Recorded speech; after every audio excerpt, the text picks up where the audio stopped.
Didn't even do my hair today. No, not did I. No. Are you rolling? Yes. Definitely starting with this. Absolutely. So what's your shampoo of choice here? I'm on the search for some new speakers to upgrade my studio. I've got to the point where I feel like my speakers are the weakest link in the chain. What I want to do with the studio is, if you've followed the channel and seen my development into analog gear, is to basically upgrade the weakest links in the chain as I can, with the idea that I am then the weakest link in the chain at all times, because then I have no excuses to push myself, and that's what drives me to be better. On my search for upgrading speakers, I've managed to get in touch with the Present Day Production gentlemen. If you haven't followed their channel, I'll put a link in the description below. Highly entertaining and informative videos at the same time. And these gentlemen have done something no other YouTuber has done, not many mix engineers and mastering engineers have done, which is design their own speaker. Now, I can't even begin to fathom the technicalities of this, but having spent a morning with these fine folks, I have realised just how much of a ball ache this undertaking must have been. So can I introduce James and Mark from Present Day Production?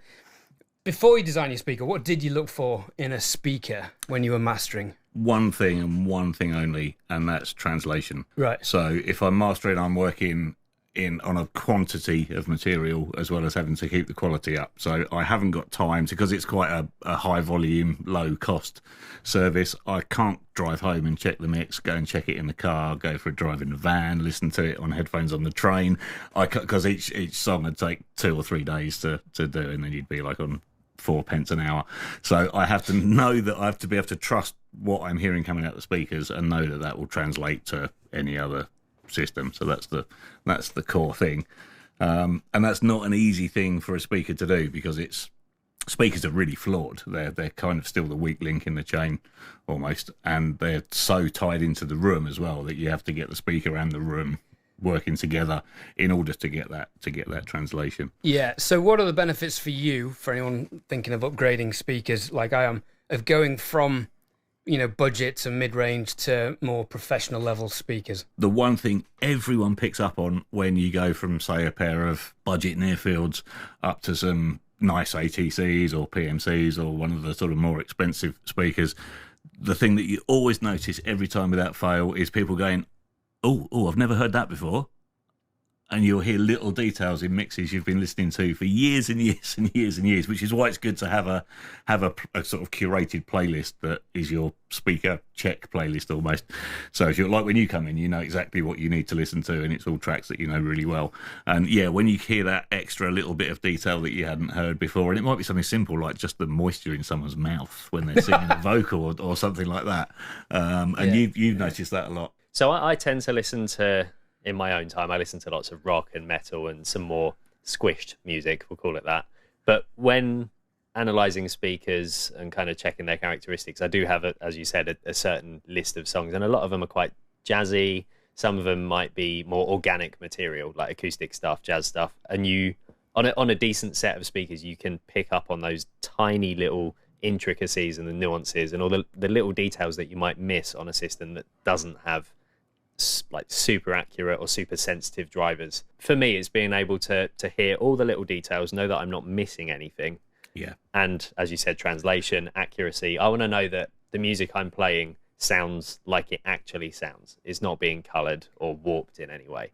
Yeah, the general consensus I've gathered is that people can make mixed decisions quicker because they can hear everything. And I know from what speakers I tested at Gearfest, including your wonderful speakers, which is why I'm here, the details I could hear and the flaws in my own mixers, as we just heard in the other room, become really apparent and would definitely change the decisions I make along the way and hopefully help me improve, which is exactly what the point of this you notice it is. particularly with things like compression as well. So for the channel, we've reviewed several budget near-field speakers, and I haven't worked on budget near-fields for years and years and years, so it's quite a shock to sort of go back to those and realise that on a £500 pair of speakers, I've really got no idea what I'm doing with a compressor at all. I'm turning all the knobs as vigorously as I can, and it's like, oh yeah, now once you've got the ratio right up, then the threshold's right down. Yeah, now I can hear what it's doing. Right. Okay. Whereas when you're working think it's on that drastic. Yeah. Whereas when you're working on really good monitors, you load the compression, and sometimes just putting the compression in the chain and not compressing anything, you instantly hear a difference.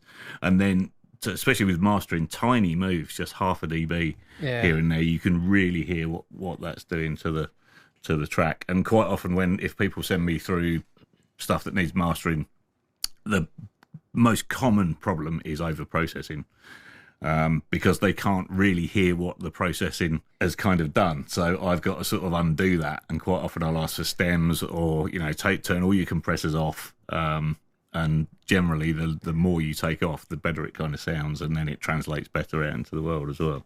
And it's also being able to hear things that you might not be able to hear, as I said, details, but also frequencies that you can't hear on cheaper speakers. So if you've got a pair of speakers that will only go down to 50, 60 hertz, you have no idea what's going on in the low end. So case in point, there was a lady that got in touch asking for a mix review.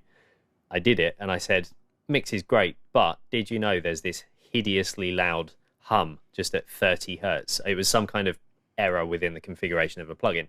She had absolutely no idea why she couldn't get the headroom of her track up, and it's because this 30 hertz tone was just playing and sucking all the energy out into the basically it was being slammed into the compressor. That was knocking the headroom down, but she had no idea because she couldn't hear it, whereas in here it was blatantly obvious. It was like slapping me around the face.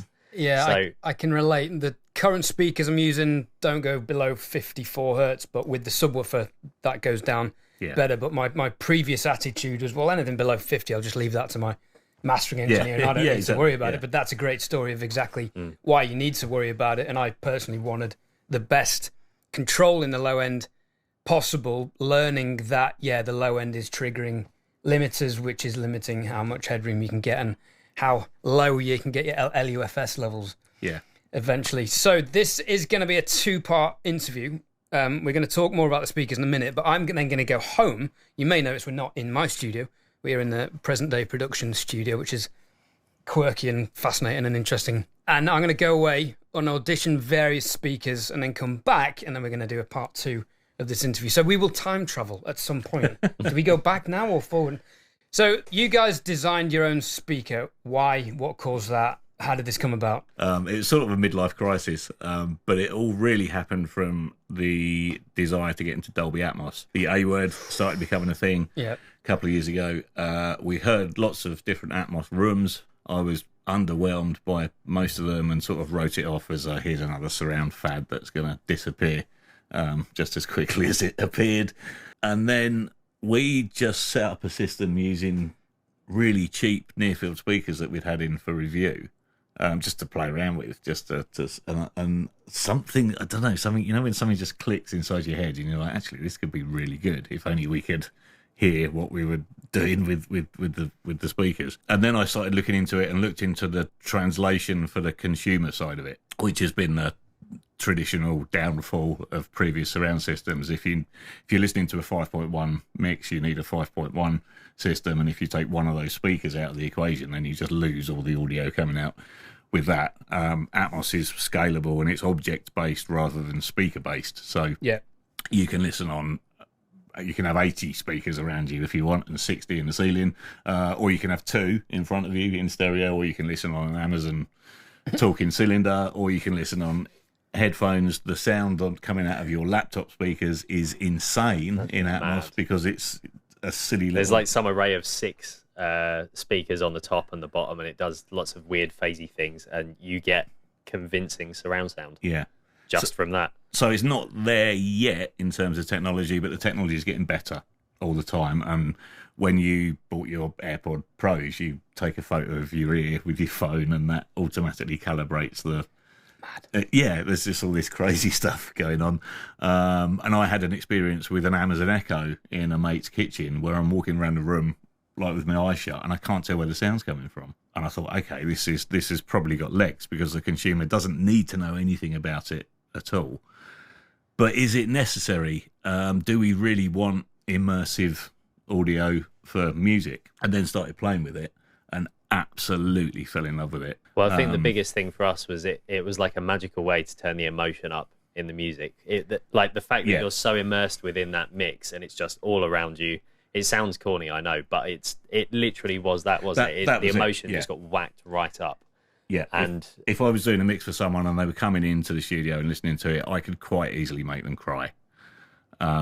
And that's great in a good way, obviously, not just by hitting them. I'm going to punch you repeatedly until you cry, in a good way. And people were getting really, and I was getting emotional as well working on it, because the main thing for me is that I don't like the sound of compression. I don't like super slammed genres of music. I never have done. I like dynamics, and I like to hear each individual pluck of a guitar string. And I was finding that I could get a mix with 80 channels on the mix or 100 channels on the mix, and on some of the projects there'd be 3 or 4 plugins on the whole project because it was recorded really well, and I was just pushing faders up and positioning things, not even moving things around a lot of the time, just positioning things to be slightly wider than the stereo or slightly higher than the stereo, and just not having to reach for the EQ or to get everything to kind of shoebox into the stereo. And then lots of labels. I work for labels, obviously, as a mastering engineer. Lots of the labels were phoning me up and going, can you do Atmos? Can you do Atmos? Can you do Atmos? And that's when we decided we should, okay, this is fun. We really like it. It's a format we think will work.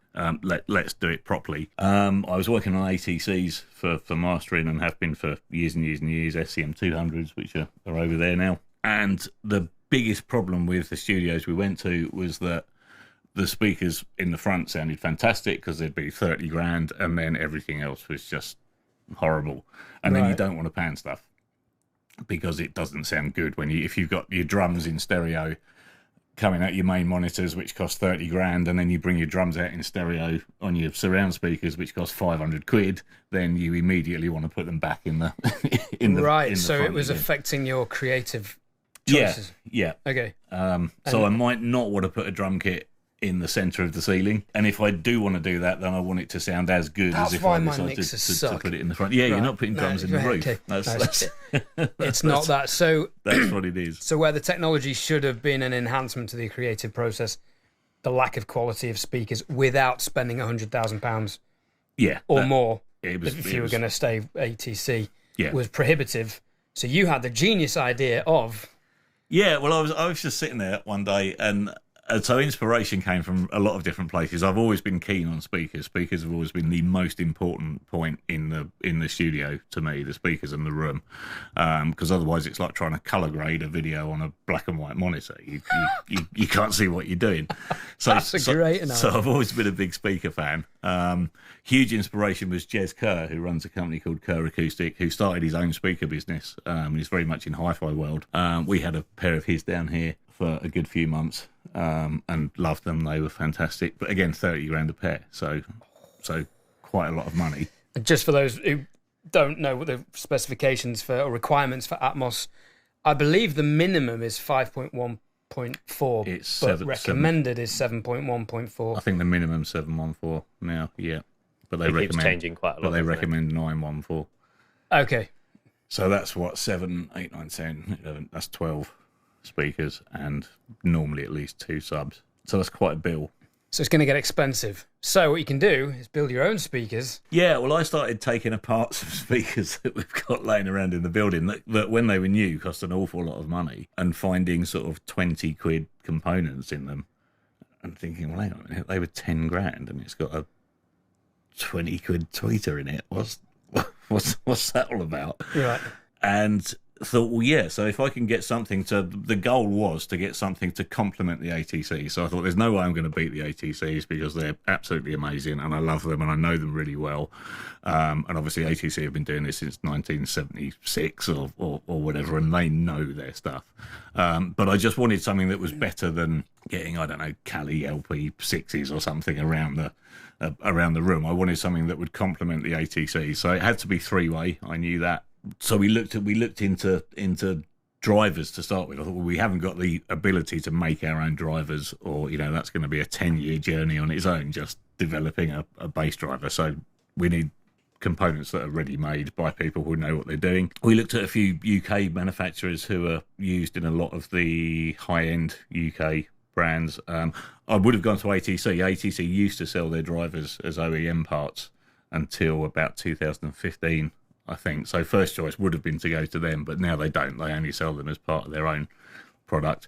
But there's competing brands out there that are very similarly specified, and just the lead times, this was sort of post-COVID, and the lead times was like 9 months for a pair of bass drivers. It's like, well, that's not really...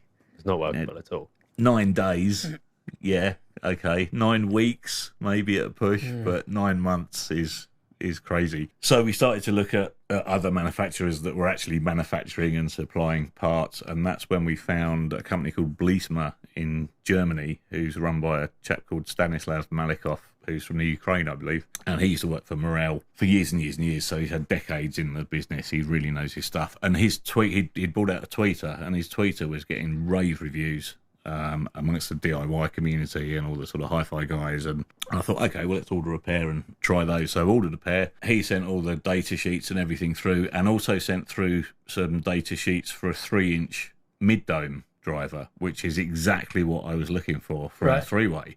And this was, as he hadn't even launched it at this time, it was completely unannounced. And I was like, oh, and the technical specifications on paper just blew everything else clean out the water. And I thought, well, if that sounds as good as it looks on paper, then we're onto a winner. Yeah, because we all know that they don't necessarily correlate. No, you can look. It's like mastering. When people send me music for mastering, I listen to it, and I don't care what it looks like. I don't care what the meters are telling me. I don't care what the EQ curve looks like.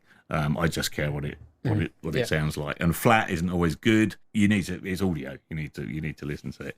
So we immediately ordered a pair of the the mid dome, which he sent, I think, a couple of weeks later. It was in the low 10s, the serial number. It was one of the very sort of first he'd made. And he's making the mid dome and he's making the tweeter, so they work together really, really well. To cut a very long story short, that was our mid driver and tweeter sorted. Loved the sound of them. They sounded absolutely fantastic. To me, the mid-range driver had a little bit more clarity even than the ATC, which was a real shock to me because, as you know, huge ATC fanboy, and you know, still am. If I go to a studio, I'm working somewhere else, and I walk in and there's ATCs in the wall, I know I'm going to be happy. So yeah, so I thought, okay, well, this is good.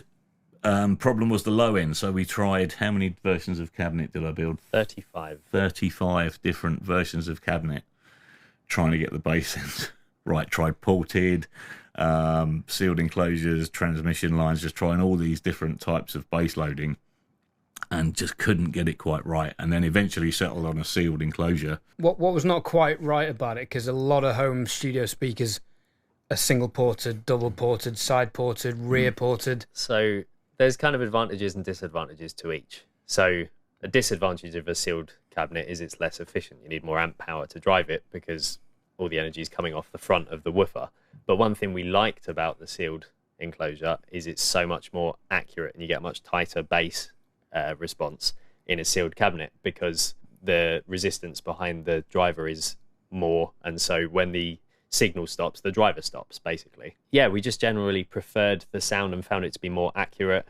And also some of the early prototypes we did with porting gave very mixed results. Some of them sounded okay, some of them were way too much. There was one pair that we put a port on the rear of the speaker, and there's a couple of trees in Mark's room behind the speakers.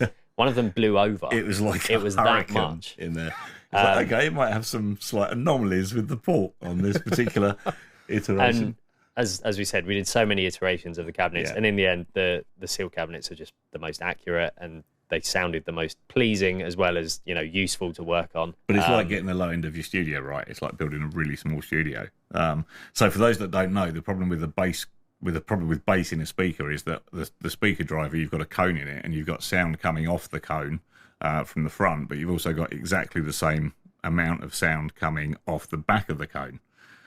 But that's out of phase with what's coming out the front. So that's why if you play a lot of bass through a speaker driver that's not in a cabinet, you don't hear anything because the sound wraps round and the out of phase signal coming off the back of the cone cancels out the in phase signal on the front, and you end up with no bass, like literally none. You can see the the cone going in and out for days. And you're like, well, why aren't I hearing any of that? And because it's cancelling out its own sound waves. So when you put that, so that's why you have to put the speaker in a box or some kind of enclosure, and then you've got to decide what to do with the energy coming off the back of it.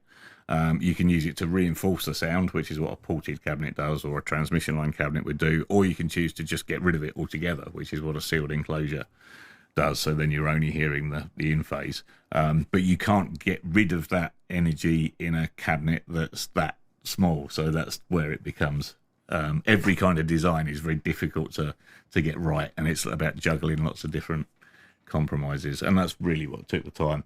The mid and tweeter were fairly easy to get right. And James, you were configuring the crossovers at Indeed. this point, and how many iterations of that did you go through? So because this was new to us, and obviously this is something we'd never done before, it was a complete learning curve, the same as designing cabinets and researching how drivers work and that kind of stuff.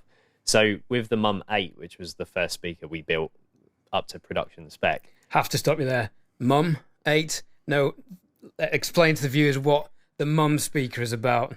So jumping back a bit, the MUM8 is a modular upgradable monitor. That's what MUM stands for. And the idea is basically that if you don't have a humongous budget to start with, you can start on the effectively lowest spec speaker, which will cost the least. And then as your budget increases, or you want more detail or more power, for example, you can upgrade the modules, so the drivers, the amps coming soon, DSP, to spec it to how you'd want it in your ideal speaker. Because something we found, and obviously everyone experiences this, is if you buy a cheaper speaker and you think, right, I want to move up now, I want a bigger speaker or a louder speaker or more detail, you need to sell that on Facebook or eBay and deal with all that nonsense and then buy in a new speaker, and then that can take ages. So the easiest option for us was to design a speaker where you just swap out components, and it will still have the same voicing because the components, such as the mid and tweeter, which are currently replaceable, are made by the same guy. They're basically different material versions of those drivers. You still get the same voicing. It still sounds like one of our speakers, but it's just got different characteristics. Yeah, I think that's a fantastic concept. And I know I'm going away with the silk tweeters. The base model, which you're taking away with you, has silk mid and tweeters and a Purify PTT8 woofer.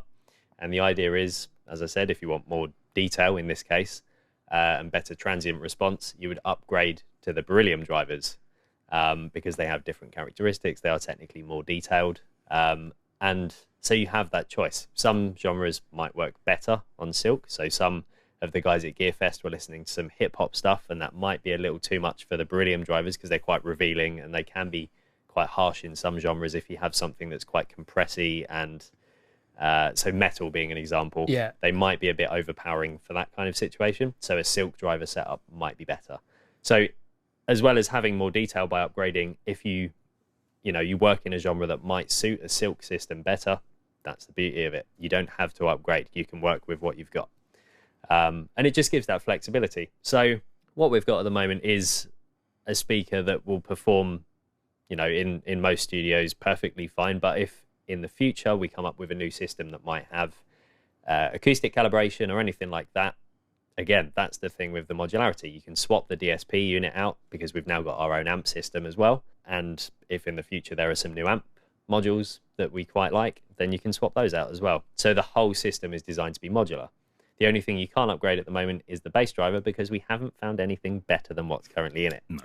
So if at some point someone comes up with some magical bass driver, then yes, that might end up being upgradable as well. Right. And going back to the crossovers, you reconfigured this for the three-way, because there's a two-way speaker as well coming out, which I've heard today. It sounds wonderful, but still in development, I believe. But for the three-ways, for the MUM8, you are up to how many reconfigurations of that? So you have to bear in mind that everything that we've learned through making these speakers has been learnt from scratch over the course of the last year, and obviously a big part of that was the crossover design. We'd never had to do that before. Territory where no other YouTuber has been. And basically, yeah, so every time I tweak the crossover, we upload it to the speakers, take some measurements, see what works, see what doesn't.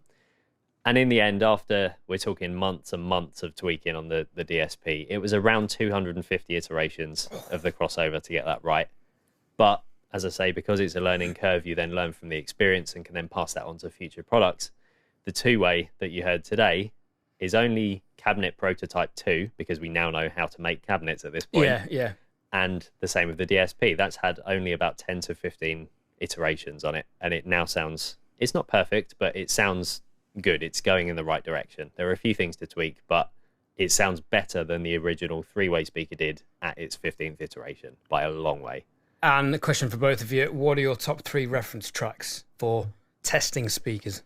Probably my number one, as I said, I'm not a huge fan of jazz, but when it comes to speaker testing, all that goes out the window. So my number one test track is Riverboat by Sam Freibush. You can hear the room it's recorded in. You get dynamics. There are some really loud parts, and again, some whisper quiet parts that are really important.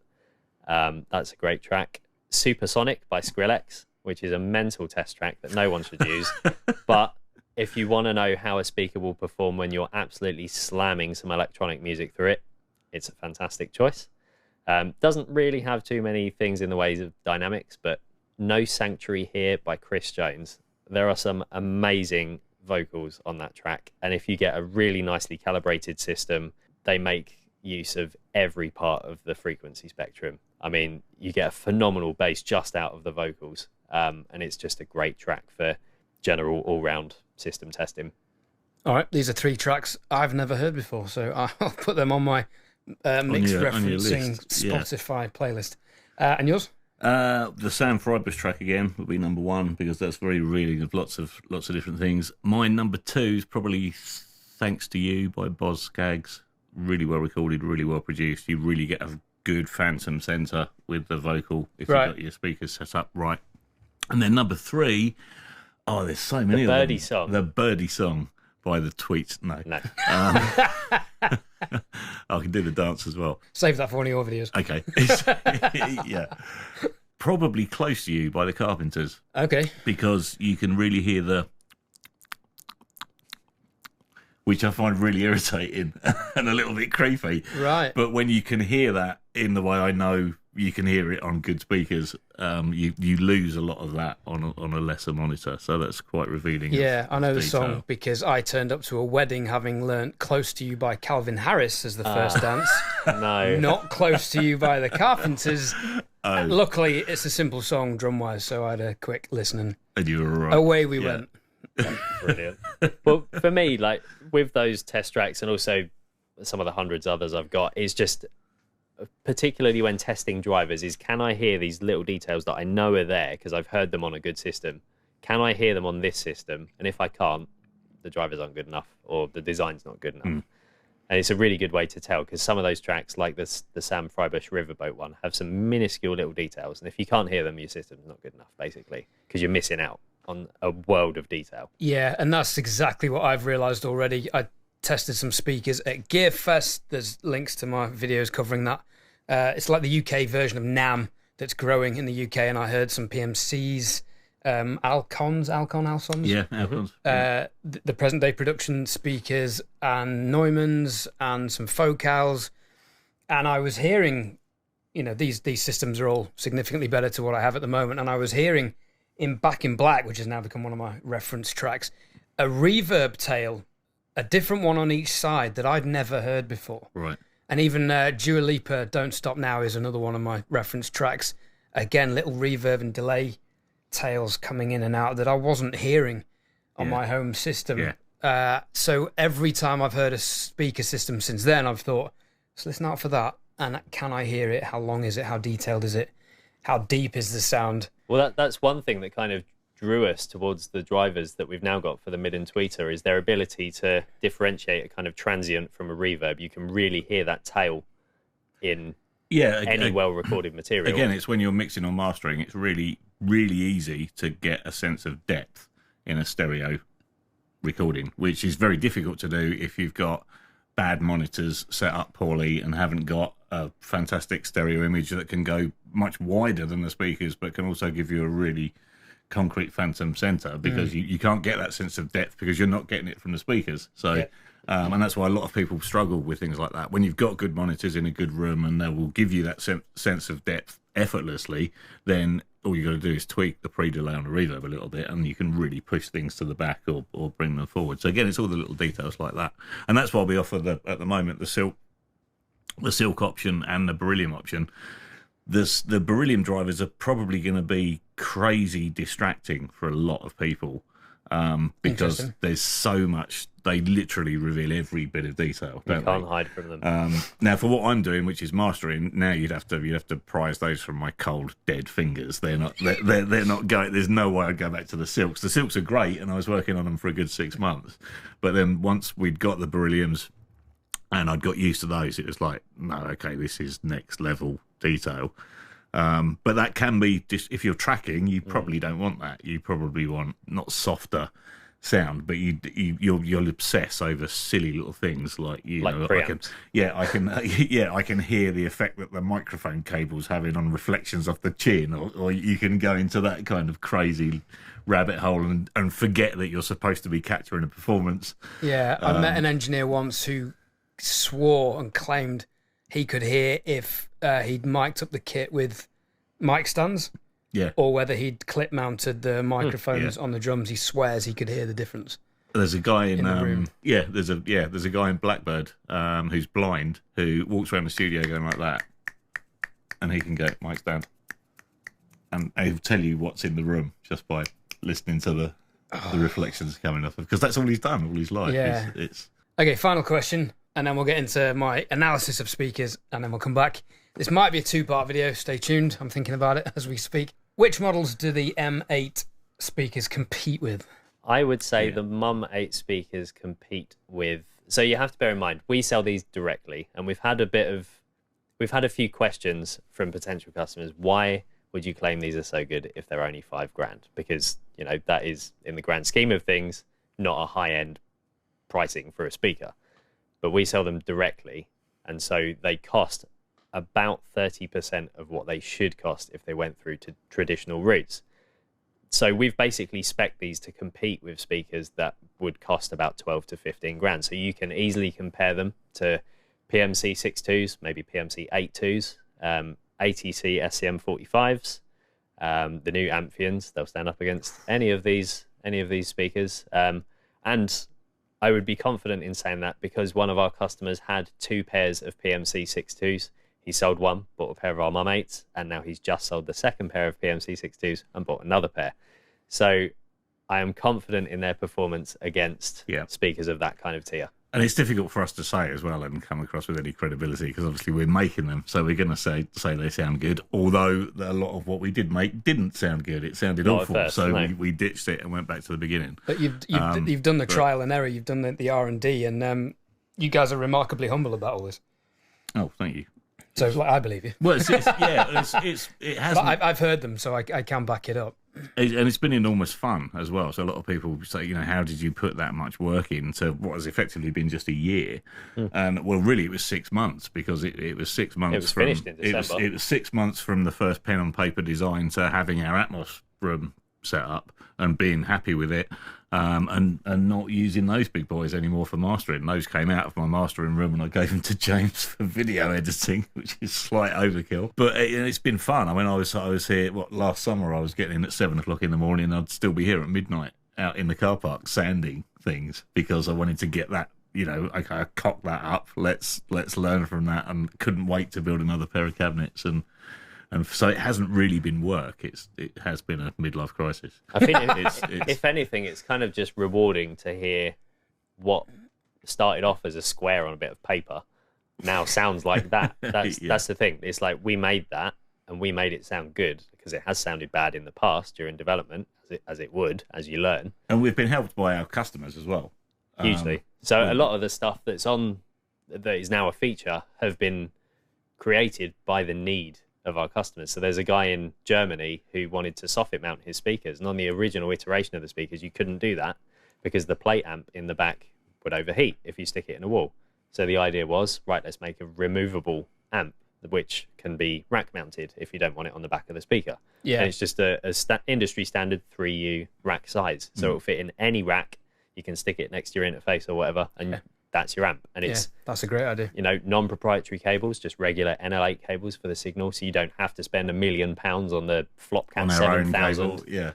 It's just everything is designed to be simple, no nonsense, good sounding speakers that cost less than the competition.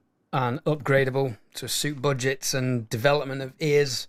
Yeah. And future-proof as well. So one thing we learned about going the DSP route is that it's really difficult to get DSP to sound good, because I was working with analog electronics when I first started doing it. So I had it was basically a 1U DBX rack mount crossover, which you're probably familiar with from your PA days. Back in the early days of it, yeah. Yeah, and the reason I went for that and not a digital one is because I could turn a knob and I could instantly hear what the difference between crossing over the mid at 3K and 3.5 and 4K sounded like straight away. Yeah. I haven't got to program anything or go through a menu or whatever. It's just literally intuitive, hands-on control.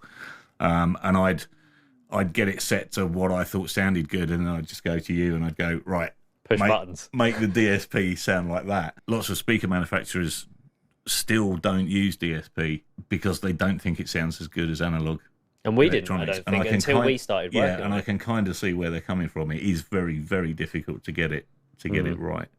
But that's where you come in, because you're... Yeah, and that's the good thing about there being two of us. So we are very much opposite people. So I am hopeless with a saw, a drill. I'll probably poke myself in the eye. I'll be blind by next week. It'll be awful. But ones and zeros, that's what I'm good at. Whereas Mark is hopeless with a computer, but with a saw or a router or whatever, bloody brilliant. So we're a really good team, because what he's bad at, I'm good at, and what I'm bad at, he's good at. And that's how we got where we are. Is I do the DSP things, he makes boxes. There we go. I'm just slave labour, basically. What it is, I'm just an underpaid farm hand. I'll get you a farmer's hat for next year. All right, thanks. We're all a slave to YouTube, I guess, at some point. I guess so. Yeah. Right, gentlemen, that's been a pleasure. Thank you for filling us in on all of that. I'm going to go away, review, compare, I think 3 or 4 TBC sets of speakers, including the MUM8s with the silk drivers, which I can't wait to do in my room. I'm hopefully going to be auditioning Trinov as well. There'll be a video about that, hopefully, comparing SonarWorks Sound ID with my Neumann room correction and with Trinov. And then we're going to come back here and have a part 2 of this interview where I give my thoughts and feedback. And yeah, fantastic. I go home with a black eye, but basically. How dare you say those things? or a black box. A pair of black who boxes. Knows? Yeah, one of the two. What will it be? Black eye or black box? Find out in the next episode. Right, this section's been emotional. This is James and Mark from Present Day Production. You can tell we've done that before. The wave. The royal wave.